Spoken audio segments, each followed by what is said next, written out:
I'm curious as to what made you want to spin off this business in the first place. I think it has more than a $2 billion valuation on its own. Why did you want to separate it from the traditional motor company's assets?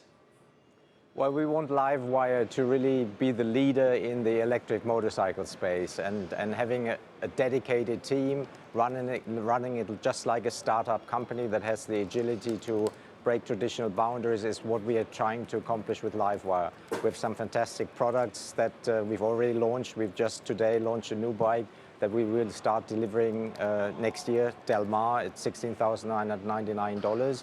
And really having that focus on the electrification and serving a different cost segment than the Harley is the idea behind it. So while we can use the ability that Harley has from a manufacturing supply chain perspective and not having to redo that for LiveWire, we can really innovate in the electric space while Harley concentrates on its core segments. Jochen, there's the long term, and clearly you outlined some of that. There is the short term, as we're highlighting for our television audience. Ultimately, you raised less than initially planned. It has been a very challenging market. Just in going through the process, can you tell us a little bit more about it? I mean, ultimately, were you pleased with what you were able to raise? Yes, I mean, we raised $334 million, which is above our minimum closing requirements. So we are well equipped to get LiveWire through the next phase of its development. A lot of that money will go into the infrastructure, into the development of new product. And thankfully, we have Harley as the majority shareholder backing this transaction and really allowing us to use its infrastructure from a manufacturing supply chain perspective. And that's really a great formula to have. A lot of the startups that have gone public through a merger with a SPAC have to build those abilities from scratch, especially for manufacturing. We don't have to invest into manufacturing. We can put all our money into product development. Does that mean you're going to be profitable on the electric bike soon? I was checking them out on the website. They do look pretty tasty. I will say, even though I'm a traditional 45-degree V-twin guy, can you make money? Is there margin yet? Or when do you expect to see that?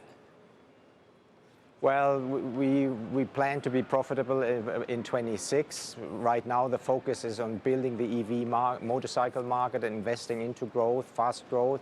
That's why we are launching our new model at Del Mar in 23. We are already starting to work on our third platform. It's a really completely new structure, the aero architecture that we've built.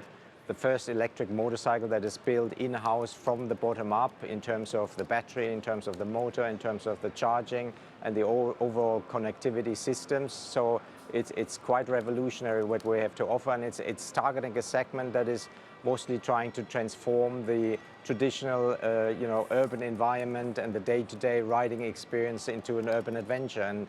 And it's appealing to an experienced rider as much as it is appealing to a new rider that's entering the sport.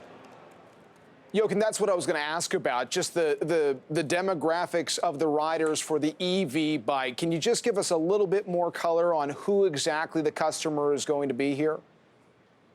Yeah, I mean, we are really not targeting a specific age group. It's the innovator that wants to try something new.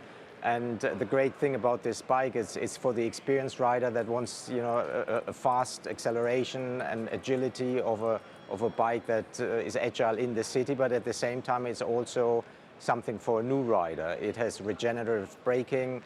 You don't have to switch gears, and therefore, new riders, female riders coming into the sport, male riders have the ability to really use the different ride modes and customizing its bike to your own liking. That's what makes it so different. It's also 130 pounds lighter than our LiveWire 1 and traditional Harley bikes, so it's serving a different kind of a segment than Harley does.